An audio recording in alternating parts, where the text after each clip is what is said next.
Buenas tardes.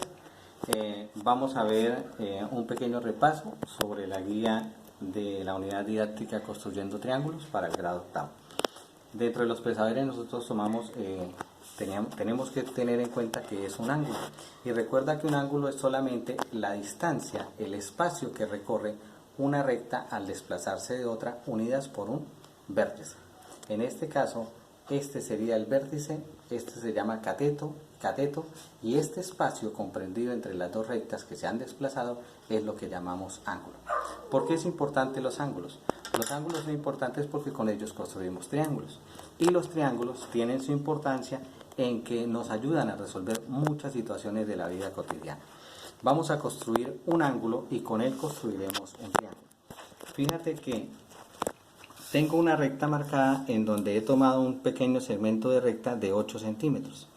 Yo voy a colocar el centro del transportador en el inicio de mi semirrecta, de mi segmento de recta. Por esta parte de afuera están la graduación de los ángulos, 0, 10, 20, 30, vamos a trazarlo de 60. Lo trazamos de 60, marcamos el 60.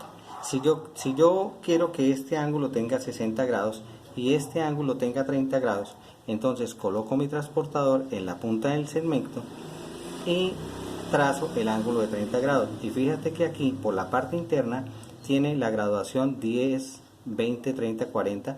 En este caso es 30, voy a marcar el 30. Asimismo, yo paso las rectas, uno los puntos, para mirar cómo me quedó mi triángulo. Y aquí encuentro que tengo un triángulo que voy a llamar ABC. A, B y C. Para escribirlo correctamente en matemáticas lo escribimos de esta manera: A, B y C, y coloco el signo del ángulo en el ángulo en quien me señala el ángulo central. Este triángulo los triángulos se pueden clasificar de varias maneras según sus ángulos. Recordemos que este tiene aquí 60 grados, aquí tiene 30 grados, y en matemáticas, por colorario en geometría, sabemos que la suma de los tres ángulos internos de un triángulo deben sumar 180 grados, y si aquí hay 60 y 30, 90, este debe valer 90 grados. Esto nos sirve para entrar en la clasificación de los triángulos según sus ángulos. Según sus ángulos, los podemos clasificar como agudos cuando son menores de 90 grados. Triángulos rectángulos, agudos o acutángulos cuando son menores de 90 grados. Rectángulos cuando son iguales a 90 grados y obtusángulos cuando son mayores de 90 grados. Y fíjate que aquí el ángulo predominante es el ángulo recto, que es el que está en la mitad. Entonces este triángulo sería rectángulo. También por sus lados, recuerda que podemos clasificar los triángulos. Si todos los lados son iguales, el triángulo será equilátero. Porque equi significa equidad. Entonces igualdad. Todos los lados iguales sería triángulo equilátero. Si tiene dos lados iguales y uno desigual, el triángulo será isósceles. Y si tiene todos sus lados diferentes, de diferente medida o dimensión, el triángulo se llamará escaleno.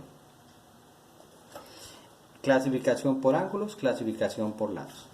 Entremos a mirar, dentro de la guía tú encontrarás las líneas principales de un triángulo.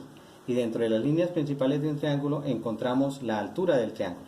Y la altura del triángulo no es otra cosa sino que la línea perpendicular que hay entre un ángulo y su lado opuesto. Sé que es perpendicular porque fíjate cómo coloco la escuadra para que me dé aquí una línea recta. Esta línea que se me forma aquí sería nuestra altura del triángulo, que en este caso va a medir 3,8. Sería nuestra altura del triángulo. Vamos a simbolizarla con la letra H, 3,8 centímetros. Perdóname la letra, pero estoy incómodo para escribir. Ahora, esa es la altura. Recuerda que la altura es la línea perpendicular entre un ángulo y su lado opuesto. podemos también hablar, si yo hallara todas las alturas de este triángulo, desde esta línea y desde esta línea, el punto donde ellas se unen se llamaría ortocentro. Recuerden, ortocentro. Miraremos ahora la bisectriz de un triángulo y decimos que la bisectriz es la línea que divide a un ángulo en dos partes iguales. Y para poder hacer eso, lamentablemente aquí no tengo compás a la mano, pero para poder hacer eso, imaginemos que este es un compás, coloco la punta metálica del compás en el ángulo y hago un segmento de recta. Vamos a imaginar que este fuera. Y luego hago lo mismo desde aquí, colocando en cada punto que me dio, trazo un pequeño ángulo. Sin variar esa medida, desde el otro lado, hago la otra línea. Y donde se unen esas dos líneas, lo uno con el ángulo. Debí hacerlo por el lado contrario para que quedara mejor, pero bueno, ya fue aquí. Esta línea que sale, que me está dividiendo el ángulo en dos partes iguales, es la que nosotros llamamos vértice de un triángulo. Si yo hallara el vértice de ambas, haciendo aquí un ángulo, coloco la punta del compás aquí y la otra punta aquí y trazo un ángulo, la punta metálica del compás aquí y la del lápiz aquí y trazo otro ángulo, y veo que me parte el vértice con esa unión, y me va a partir el ángulo en dos partes iguales. Donde se unen estas tres bisectrices, si hallara de aquí la misma, debería tocarse acá, lógico, con un compás, pero lamentablemente ahorita no tengo un compás. Este punto donde se unen las tres bisectrices se llama incentro. No lo escribo acá porque lo tienes en la guía. Veremos ahora la mediana de un triángulo. Y la mediana de un triángulo es la línea que une el vértice con la mitad de su lado opuesto. Y este es más sencillo porque no necesita compás.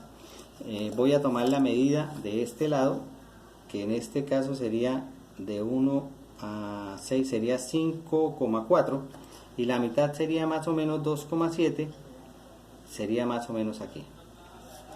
Esta línea que parte del vértice hasta la mitad del lado opuesto es la que nosotros llamamos mediana de un triángulo.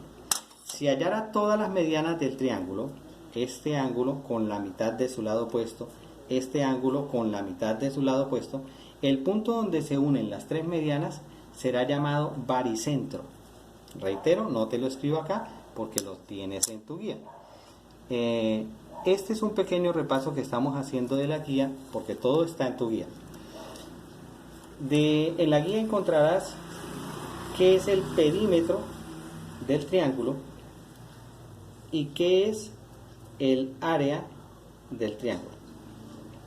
El perímetro del triángulo es sencillo, es solamente sumar el valor de los tres catetos. En este caso, sé que este cateto tiene 8 centímetros. Había dicho que este cateto tiene 5,4 y este cateto tiene de 1 a 4 sería 3,6, y al sumar esos tres valores, 3,6 más 5,4 más 8, obtengo el valor del perímetro. En este caso sería 8, 9, 9 y 8, 17 centímetros. Sería el perímetro del triángulo. ¿Y cómo hallo ahora el área del triángulo? Sencillo, la base por la altura dividido en 2.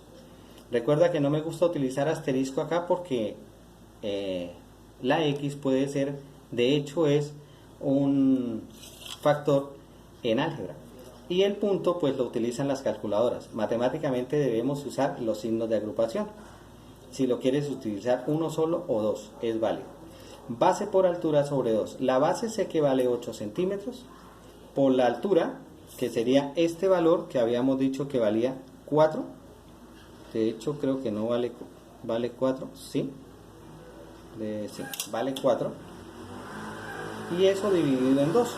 y me daría 8 por 4, 32, dividido en 2 igual a 16 centímetros. ¿De acuerdo? Siempre que hablemos de áreas son al cuadrado. Recuérdalo. Este es un pequeño repaso. En tu guía tienes todo. Espero que entiendas la guía. Cualquier inquietud o cualquier duda, no dudes en preguntar y Dios te bendiga.